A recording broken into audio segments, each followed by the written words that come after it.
최종적으로 전기를 만들 수 있는 단계까지 갈 수 있나. 2050년대에 우리가 진짜로 그런 핵융합 발전소를 K스타, 이터, 이 실증로 연구 지금부터 동시에 다 열심히 해줘야만. 안녕하세요. 저는 한국핵융합에너지연구원에서 K스타 진단을 연구하고 있는 남용훈이라고 합니다. 오늘은 그 핵융합 반응에 대해서 좀 더 자세하게 말씀을 드리려고 하는데요.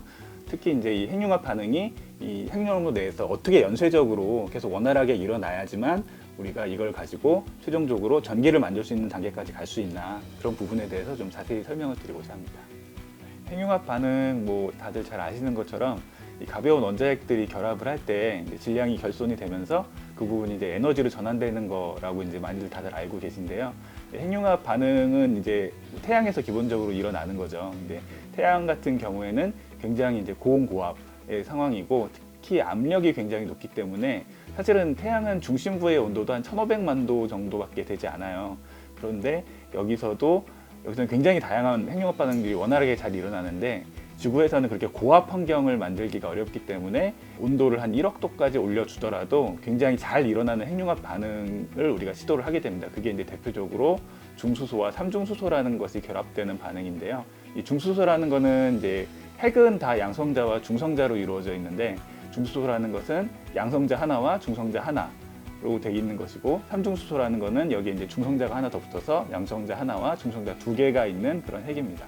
그래서 이런 중수소와 삼중수소의 핵이 결합을 하게 되면은 양성자가 두 개고 중성자가 세 개잖아요. 그런데 양성자 두 개와 중성자 두 개로 이루어진 헬륨 원자핵이 하나 나오고요. 그럼 나머지 하나 이제 중성자가 하나 남아서 나오는 핵 반응이 일어나게 되는데, 이런 과정에서 대략 한 18메가 일렉트론 볼트 정도 되는 그런 굉장히 큰 에너지가 나오게 됩니다. 그래서 이 에너지를 우리가 활용해서 전력을 생산하고자 하는 게 이제 우리가 하고자 하는 핵융합 발전입니다. 특히 이제 중수소와 삼중수소의 반응이 원활하게 일어나려면은 한 1억 도 정도가 돼야 되거든요. 그러면 이제 1억 도라는 온도를 아까 제가 이 핵융합 반응에서 한 18메가 일렉트론 볼트 정도 되는 에너지가 나온다고 말씀을 드렸는데, 이 일렉트론 볼트라는 단위로 이 온도를 환산을 할 수가 있어요. 이렇게 환산을 하면은 1억 도라는 온도는 한 10kg 일렉트론 볼트가 됩니다. 그러니까 이제 일렉트론 볼트라는 단어 자체는 뭐 익숙하지 않으실 수도 있겠지만, 기본적으로 킬로 단위에서 메가 단위로 가는 거기 때문에 한 1000배 정도 되는 그런 에너지가 핵융합 반응이 일어나기만 하면 이제 나온다고 할 수가 있겠죠. 근데 문제는 이런 핵융합 반응이 굉장히 드문 확률로 일어나는 거거든요. 그래서 사실은 이제 그런 핵융합 반응이 얼마나 원활하게 잘 일어나야 되냐, 그래야지 우리가 이 핵융합을 이용해서 지속적으로 계속 에너지를 만들 수 있느냐를 계산을 하려면은 우리가 이제 에너지 증폭률이라는 거를 또 계산을 해봐야 돼요. 그러니까 에너지 증폭률이라는 거는 우리가 이제 투입한 에너지 대비 얼마나 많은 에너지를 우리가 생산할 수가 있느냐, 이걸 이제 에너지 증폭률이라고 하는데요. 근데 에너지 증폭률이라는 거를 조금 더 말씀을 드리면은, 일단은 이제 에너지의 밸런스가 어떻게 되느냐, 이 관점에서 말씀을 드려야 돼요. 그러니까 우리가 이 핵융합이 일어나기 위해서는 굉장히 1억 도라는 높은 온도의 플라즈마를 계속 유지를 시켜줘야 되는데, 이 상황에서 어떤 일이 일어나냐면은 이 에너지가 플라즈마 안에서 계속 머물고 있으면 좋은데 어쩔 수 없이 계속 손실이 되게 됩니다. 그래서 지속적으로 이 플라즈마에서는 에너지가 빠져나가게 되는데, 이렇게 빠져나가는 에너지만큼 우리가 계속 에너지를 투입을 해줘야지 이 플라즈마를 계속 유지를 할 수 있게 되는 거죠. 그런데 사실은 1억 도까지 플라즈마를 어떻게 온도를 높이냐, 이런 질문도 많이 하시는데요. 그러니까 원리적으로 말씀드리면 아주 간단하게 우리가 손실되는 에너지보다 더 많은 에너지를 투입해 주기만 하면은 이 플라즈마의 에너지는 계속 높아지고 또 온도도 높아지고 이런 상황이 되는 거죠. 그래서 이제 이렇게 원활하게만 잘 풀리면 좋은데, 그런데 아쉽게도 이제 온도가 높아지면 높아질수록 우리가 에너지를 투입하기는 점점 더 어려워지고, 그리고 손실은 점점 더 많이 되고, 이런 상황이 되게 됩니다. 그래서 이런 상황에서 우리가 이제 1억 도까지 온도를 높이기 위해서는 뭐 온도를 굉장히 많이 넣어주는 그런 방법도 있겠지만, 더 효율적인 거는 우리가 이 에너지가 손실이 되지 않도록 잘 가둬두는 게 사실은 굉장히 중요해요. K스타에서 계속 연구를 하고 있는 것도 사실은 이 에너지를 얼마나 잘 가둬둘 수 있느냐, 이런 연구를 굉장히 많이 하고 있고요. K스타와 같은 조건에서 우리가 중수소를 삼중수소를 추가해서 넣어주기만 하면은 에너지가 생산이 될 겁니다. 이렇게 에너지가 생산이 되기 시작하면은 우리가 투입한 에너지 대비 생산한 에너지가 얼마가 되느냐, 이 비율을 가지고 이제 Q라는, 우리가 보통 대문자 Q라고 부르는 이 에너지 증폭률을 계산을 할 수가 있는데요. 그러니까 2022년 12월에 그 NIF에서 이 자기장 방식은 아니고 관성 방식의 핵융합을 가지고 이 Q가 1을 초과하는 그런 결과를 냈죠. 이 Q가 왜 이렇게 1이 넘었다는 게 중요하냐면은 이 Q가 1을 넘기 시작하면은 이제 핵융합에서도 드디어 연쇄 반응이라는 게 일어나기 시작했다 이렇게 볼 수가 있거든요. 그런 결과를 냈기 때문에 이 연구 결과가 이제 작년에 굉장히 중요한 연구 결과로 이렇게 주목을 받았었습니다. 그러면은 이 자기장을 이용한 핵융합 방식에서는 어느 정도 결과까지 나왔냐고 하면은 이 제시라고 하는 이제 핵융합 영국에는 핵융합 장치가 있습니다. 이 장치에서는 실제로 삼중수소를 넣어서 실험을 했어요. 이게 1997년에 이제 실험을 했었는데 그때 이 Q 값으로 말을 하면은 0.67 정도, 그러니까 1은 못 미치는데 그 정도 되는 이제 핵융합 에너지를 이제 생산을 했었습니다. 그래서 작년에도 또 마찬가지로 이제 제시에서 또 실험을 해서 이제 Q 값으로는 그렇게 많은 차이가 있는 건 아니지만 그때보다는 훨씬 더 오랜 기간 동안 그런 에너지 생산을 유지하는 그런 또 실험을 성공을 했고요. 그래서 핵융합, 특히 이제 자기적 방식의 핵융합의 경우에는 아직 Q가 1은 안 되고 있는데 우리가 이 Q1을 계속 높여가야지만 우리가 결국에는 계속 지속적으로 연쇄 반응을 일으키고 또 그걸 통해서 원활하게 전기를 생산할 수 있는 그런 단계에 갈 수 있다고 말씀을 드릴 수 있습니다. 그러니까 우리가 이제 Q를 높이기 위해서는 결국 뭘 해줘야 되냐면은 손실되는 에너지를 줄여야 되고 그거 대비 생산되는 에너지는 높여야 우리가 Q 값이 높아진다고 말씀을 드릴 수 있겠죠. 그러면 이제 우리가 어떻게 하면은 손실되는 에너지를 줄일 수 있고 또 생산되는 에너지를 높일 수 있냐, 이거에 대한 어떤 공식이 있는데요. 이제 로손 공식이라고 하는 게 그거예요. 이 우리가 Q를 높이기 위해서는 그러니까 밀도가 높아야 되고 또 온도도 높아야 되고 또 가동 시간이라고 하는 게 또 길어져야 된다. 이렇게 세 가지 요소가 다 높아야 된다라는 게 로손 공식인데요. 여기서 이제 밀도와 온도가 높아야 된다는 게 아까 말씀드린 그 핵융합 에너지가 원활하게 많이 생산이 돼야 된다는 조건이고요. 그리고 가동 시간이 길어져야 된다는 조건이 그 손실 에너지를 최소화해야 된다. 이런 조건이 되게 됩니다. 그래서 이제 왜 이런 조건이 되면 이제 연쇄 반응이 일어나냐면은 사실은 이제 핵융합을 핵 분열하고 비교해서 설명을 할 때가 많은데요.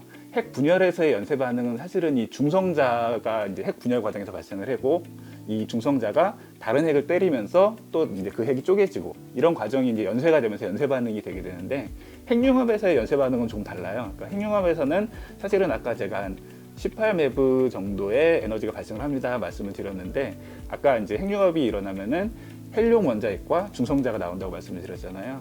이 중에서 한 14메브 정도의 에너지는 중성자가 갖고 나가게 되고요. 나머지 한 3.5메브 정도에 해당하는 에너지만 헬륨의 원자핵이 가지고 나가게 됩니다. 근데 우리가 이제 플라즈마는 저희가 연구하는 방식은 자기적인 방식으로 플라즈마를 잡아주고 있잖아요. 그런데 이제 헬륨의 원자핵은 여전히 양성자가 포함이 되어 있기 때문에 정기적인 성질을 띠고 있어서 우리가 자기장으로 계속 잡아줄 수가 있는데 이 중성자는 정기적인 성질이 없기 때문에 그냥 플라즈마로 빠져나가게 돼요. 핵융합로에 계속 남아있는 거는 이 3.5메브라고 하는 헬륨 원자핵의 에너지거든요. 이 핵융합에서의 연쇄 반응은 뭐냐면은 이 헬륨 원자핵의 에너지를 우리가 계속 플라즈마 안에 담아주면서 유지하면서 이게 계속해서 연쇄적으로 계속 투입이 될 수 있도록 저희가 이제 이 헬륨 원자핵을 알파 입자라고도 부르는데요. 그래서 이걸 알파 입자 가열이라고 부르거든요. 그래서 이 알파 입자 가열을 통해서 사실은 투입되는 에너지의 대부분을 충당해 주게 되면은 우리가 추가로 투입해 주는 그런 에너지는 굉장히 줄여줄 수가 있고 그러면은 이 투입 에너지 대비 생산의 에너지로 Q 값을 계산하는데 이 Q 값이 굉장히 높아질 수가 있게 되는 거죠. 그래서 사실은 이 핵융합이 연쇄 반응을 일으키는 관점에서는 사실은 이 헬륨의 원자핵의 에너지를 이용해서 계속 연쇄 반응을 일으키는 건데요.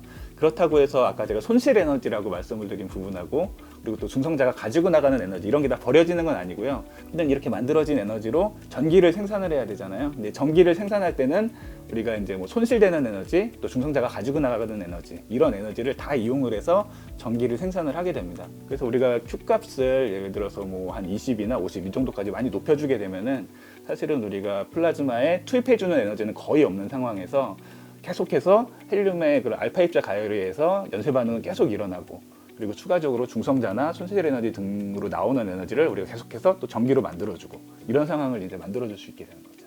그러면 결국에는 우리가 이제 핵융합 발전까지 가기 위해서는 이 Q 값을 많이 높여야 되는데요. 이거를 높이기 위해서 제일 중요한 게 사실은 이 가동 시간을 우리가 충분히 늘려주는 게 사실은 제일 중요해요. 그럼 어떻게 이 플라즈마를 잘 가둬둘 수 있는가를 사람들이 많이 연구를 했는데 여러 가지 방식 중에 가장 효율적인 게 핵융합로의 반경, 그러니까 크기를 늘려주는 거다. 이런 결과가 나왔어요. 그래서 어느 정도냐면은 이 핵융합로 반경의 제곱에 비례해서 우리가 이 플라즈마를 가둬두는 성능은 계속 좋아진다.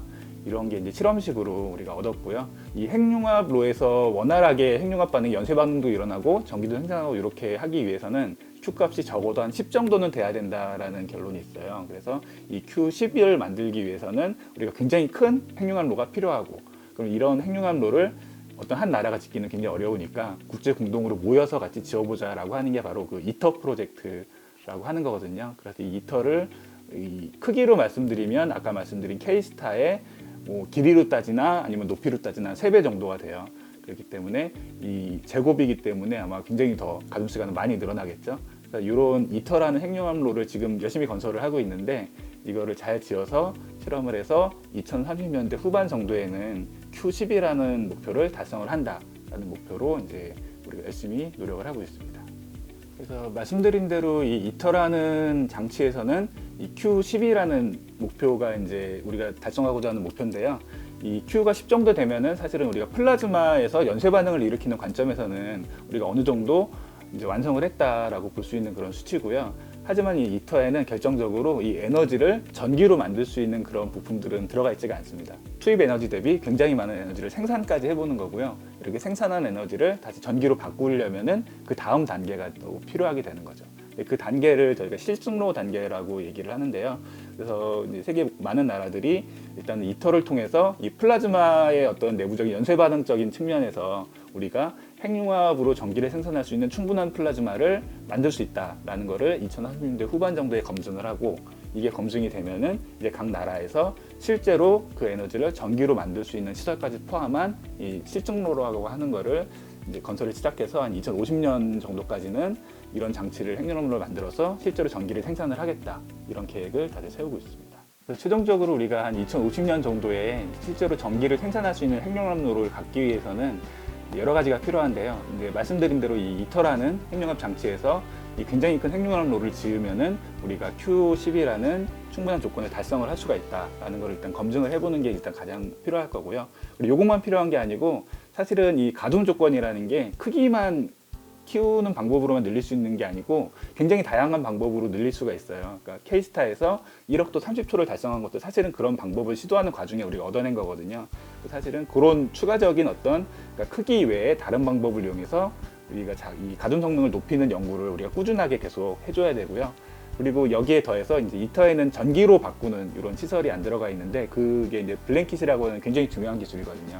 에너지를 전기로 바꿀 수 있는 진짜 나중에 최종적인 핵융합 발전소에 들어가는 모든 기술들, 이런 거를 또 그때까지 다 개발을 해둬서 2030년대 후반에 우리가 열심히 건설을 하면은 2050년대에 우리가 진짜로 그런 핵융합 발전소를 가질 수 있게 되기 때문에 K스타, 이터, 그리고 이 실증로 연구, 이런 여러 가지 연구를 지금부터 동시에 다 열심히 해줘야만 우리가 그런 2050년대라는 목표를 달성할 수 있지 않을까 생각을 합니다. 지금 환경 문제가 굉장히 심각한데요. 이 환경 문제를 해결하려면 무엇보다 이제 탄소를 배출하지 않는 그런 청정한 에너지원을 개발하는 게 무엇보다 지금 중요한 상황인데요. 이 핵융합 발전은 그렇게 이제 탄소도 배출하지 않고, 그다음에 우리가 계속해서 지속적으로 생산할 수 있는 그런 굉장히 좋은 에너지원이기 때문에 우리가 이거를 굉장히 최대한 빨리 개발하기 위해서 많은 노력을 기울이고 있습니다.